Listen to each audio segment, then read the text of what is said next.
What's up, Zap Accounting Genius? Sa video na ito, i-discuss natin ang debit at credit at titingin din tayo sa mga sample transactions na pwede nating i-account. Asset equals liability plus capital. Dapat laging balanse ang equation na ito. Paano ba tayo nakakadagdag ng amount sa asset, liability, and capital? Nagre-record tayo through debit and credit. Pagdating sa asset, ang normal balance ay debit. Ibig sabihin, we increase the asset accounts through debiting and we decrease through crediting. Pagdating naman sa liability and capital, ang normal balance nila is credit. Liability and capital is increased through crediting and decreased through debiting the amounts. Every debit may credit. So kung ano ang total ni debit, yun din dapat ang total ni credit. Ngayon, puntahan muna natin si capital. Si capital may breakdown yan. Merong owner capital and owner drawing. Ang normal balance ni drawing is debit. Kahit nakikita mo siya under capital. Bakit? Dahil kabawasan siya sa capital ni owner. Ito yung amounts na wini-withdraw ni owner sa business for personal use niya. Bakit kailangang i-account pa yung drawings? Siya rin naman yung may-ari. You have to remember that the owner and the business are two separate entities. Iba si owner, iba si business ni owner. Okie-dokie? Ngunit subalit datapwat, hindi lang yan ang component ni capital. Dahil bakit ba ginawa ang business? To earn. Para kumita. Check. Kung makikita nyo, basta addition sa capital is credit. Nag-invest si owner, credit. Kaya kung kumita si owner, na tinatawag nating revenue or income, ito ay credit. Nag-withdraw si owner, debit. Gumastos si owner, expenses, debit. By the way, revenue minus expenses. Pag mas malaki si revenue, net income. Pag mas malaki sa expenses, net loss. Kaya dito, ang mga debit mo ay, ang credit mo ay, pero di lang yan. May tinatawag tayong contra accounts. Ang ibig sabihin ng contra accounts ay,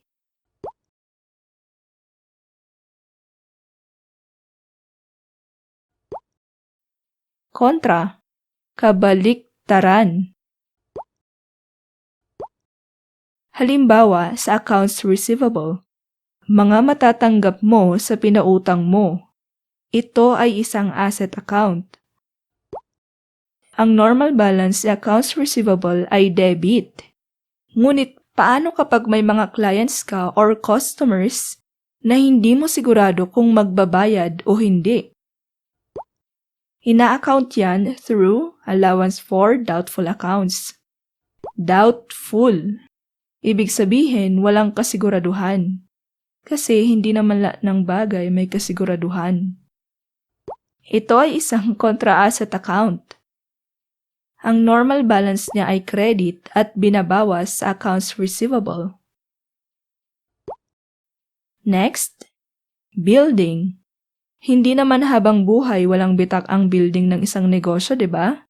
After 1 year, 2 years, 5 years, 10 years, magde-decrease ang value niyan.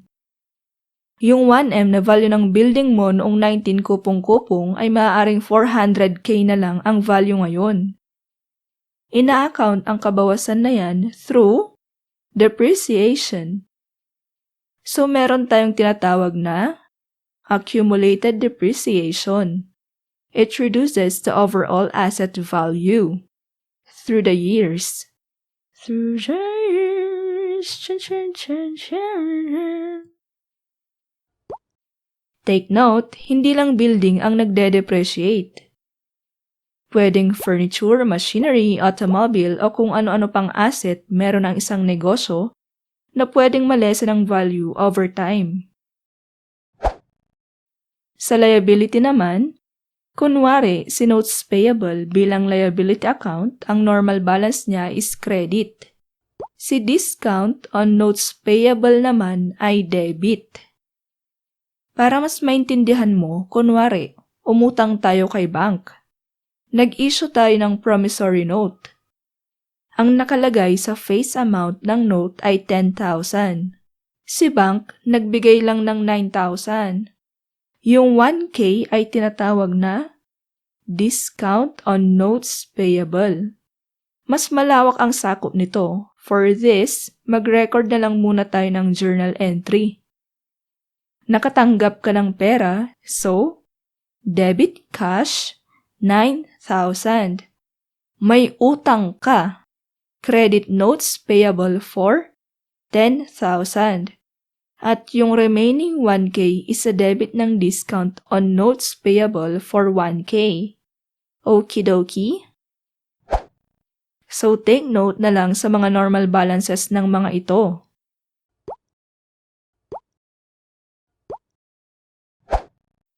Ngayon, punta tayo sa sample transactions. Kunwari, we're accounting for Mr. X's business. Mr. X past invested 90,000 cash in the business. Nakatanggap ng pera ang business. Asset.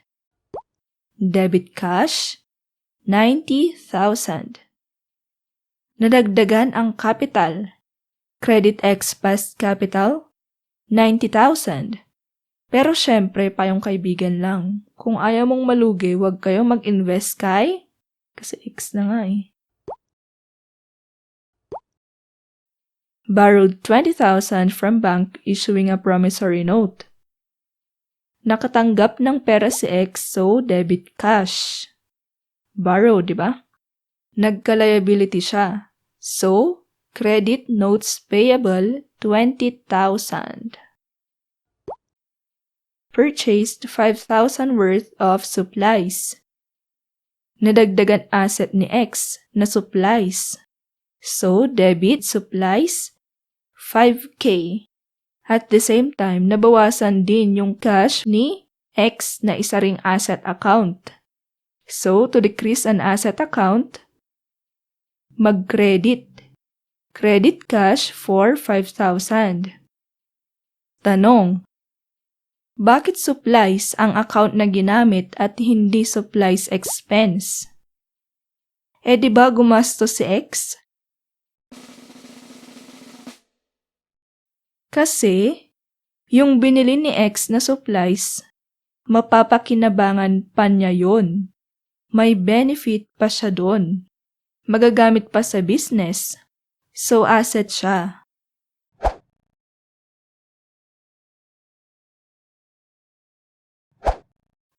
Once na na-consume na ni X yung supplies, dun pa lang siya magiging expense. Dun pa lang magre-record si X ng supplies expense. Okie dokie? Paid water and electricity bill for the month, 4,000. Nagbayad daw siya ng bill ng tubig at kuryente. Yung na-consume niya na tubig at kuryente for the month. So, expense. Na ang normal balance ay debit. To increase an expense account is to debit. So, debit utilities expense for 4K. Depende sa account title na gamit ng isang business, no? Usually, pag water and electricity, ang ginagamit is utilities expense. Pwede din namang water and electricity kung bet mo. Pwede, pero depende sa problem kung stated na ganun ang account title na gagamitin. Balik tayo. Nagbayad ka ng pera, so, decrease cash na asset account. Credit cash for 4,000. Paid office rent, 5,000. Dito naman, assuming January 1 nag-start negosyo and January 31 nagbayad ng renta si X. So, na-consume mo na yung renta. Okay? So, debit rent expense, 5,000. Credit cash, dahil nagbayad ka ng cash, 5,000. Received 30,000 cash for tutorial services. X received cash, so debit cash, 30,000. Credit service revenue, 30K. Since kumita si X at ang normal balance ng revenue ay credit. Paid 5K business license and taxes. Expense ito. Debit taxes and licenses, 5K. Credit cash, 5K. Next, rendered tutorial services to customers on account. 8,000 pesos. Ibig sabihin, receivable natin sa customer. So, it is accounts receivable. Hindi siya cash dahil on account siya. So, debit accounts receivable, credit service revenue. So, both addition to asset and capital account. Paid half of the outstanding 20,000 notes payable. Ibig sabihin, nagbayad ka ng kalahati ng 20K. So, credit cash, 10,000. Magde-debit ka ngayon ng notes payable kasi nabawasan mo yung liability mo. So, debit notes payable, 10,000 pesos.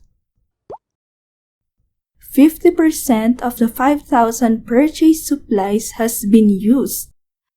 So, ito yung sinasabi ko kanina na nagamit mo na yung supplies mo. So, magde-debit ka ngayon ng supplies expense.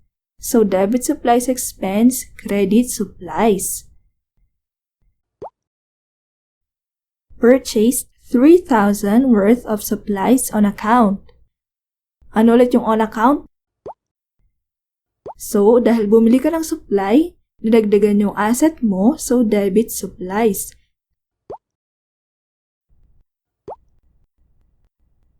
Mr. Y withdrew cash for personal use, 10K. So, anong entry? Wala. Walang entry. Walang entry kasi wala tayong pake kay Y. Kay X tayo may pake.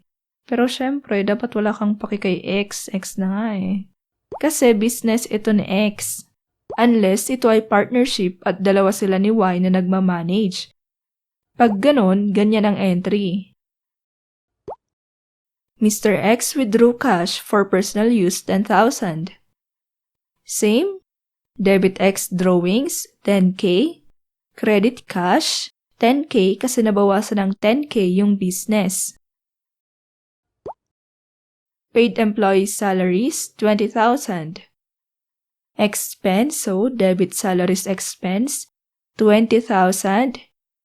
Credit cash dahil nagbayad ka, 20,000. Ngayon, baka may trust issues kayo. So, nilista ko yung summary ng lahat ng transactions. Balance, di ba? But take note, hindi porket balance ang A to the L to the C mo, ay tama na ang sagot mo. What if ganito ang ginawa ko sa last transaction? Nagpasahod ako, di ba? Pero ang ginawa ko, nagdagdag ako ng cash, 20,000, at dinagdagan ko rin yung capital ko sa dulo kahit na-expense naman siya. Ang total ng asset is equal sa total ng liability and capital. Pero tama ba? Ito yung isa sa mga common misconception pag basic accounting. Naakala ko din noon na kapag balance is tama na. Aside from being cautious sa proper account title, we have to be careful of the signs too, kung debit ba ito or credit. The end. Sana kahit papano na-gets nyo yung basic concept ng debit at credit. Thank you for watching and ang tagal na pala since nung last ako gumawa ng lesson, 2018 pa. Sana lang magtuloy-tuloy yung paggawa ko ng feed and I'll try to make as much vids as possible and sana supportahan nyo ang channel natin. Thank you!